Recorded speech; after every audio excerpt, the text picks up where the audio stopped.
क्या अमेरिका और ईरान के बीच जंग की शुरुआत होने वाली है? क्या डोनाल्ड ट्रंप ने हमले का बटन दबाने का मन बना लिया है? ये सवाल इसलिए उठ रहे हैं क्योंकि मिडिल ईस्ट में अमेरिकी सेना के सबसे बड़े गढ़ यानी कतर के एयरबेस पर अचानक कुछ अजीबोगरीब हलचल देखी गई है। खबर आ रही है कि कुछ अमेरिकी सैन्य अधिकारियों को वहां से तुरंत निकलने के लिए कह दिया गया है और दूसरी तरफ तेहरान ने अपनी मिसाइलों का मुंह खोल दिया है। नमस्कार, मैं हूं सिद्धार्थ प्रकाश। आज हम बात करेंगे उस खबर की जिसने पूरी दुनिया की सांसें थाम दी हैं। खबर है कि कतर स्थित अमेरिका के अल उदीद एयर बेस से कुछ मिलिट्री पर्सनल को बुधवार शाम तक बेस छोड़ने को कहा गया है। यह रिपोर्ट न्यूज एजेंसी रॉयटर्स के हवाले से आई है। यह हलचल सामान्य नहीं है क्योंकि इसी वक्त अमेरिका और ईरान के बीच कूटनीतिक बातचीत के दरवाजे भी पूरी तरह बंद हो चुके हैं। तो क्या वाकई कोई बड़ा हमला होने वाला है? आइए इसे विस्तार से समझते हैं। सबसे पहले समझते हैं उस मूवमेंट को जिसने शक पैदा किया है। अल उदीद एयरबेस जो मिडिल ईस्ट में अमेरिका का सेंट्रल कमांड हेडक्वार्टर है, वहां से कुछ स्टाफ को जाने के लिए कहा गया है। हालांकि एक डिप्लोमेट ने इसे ऑर्डर्ड इवैक्यूएशन या निकासी का आदेश नहीं बल्कि एक पोस्चर चेंज कहा है। मतलब यह कि सेना अपनी स्थिति बदल रही है। लेकिन डर की बात यह है कि पिछले साल भी जब ईरान ने इस बेस पर हमले की धमकी दी थी तो ठीक उससे कुछ घंटे पहले ऐसे ही सैनिकों को पास के बंकरों या सुरक्षित जगहों पर शिफ्ट किया गया था। हालांकि अभी कोई बहुत बड़े पैमाने पर सैनिकों की आवाजाही नहीं दिखी है, लेकिन जो भी हो रहा है वो एक बड़े खतरे का इशारा है।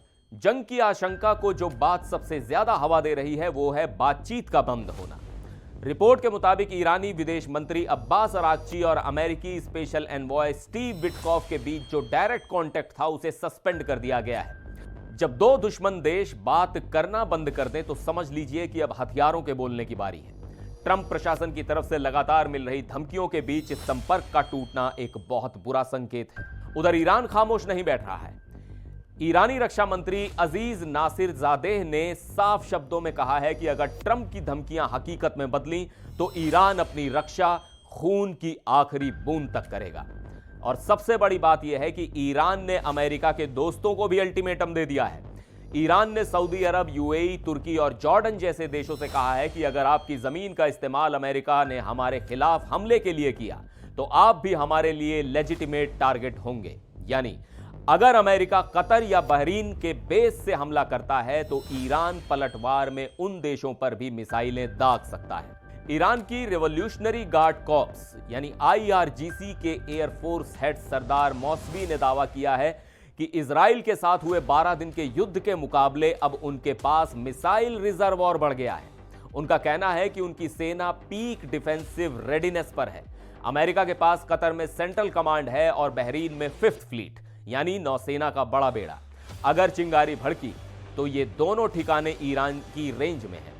तो कुल मिलाकर स्थिति बेहद तनावपूर्ण है। कतर बेस पर हो रही हलचल रूटीन है या जंग की तैयारी, ये अगले कुछ घंटों या दिनों में साफ हो जाएगा। लेकिन इतना तय है कि मिडिल ईस्ट एक बार फिर बारूद के ढेर पर बैठा है और माचिस किसी के भी हाथ में हो सकती है। इस खबर में फिलहाल इतना ही। फिर मिलेंगे एक और वीडियो में। देखते रहिए एनडीटीवी इंडिया।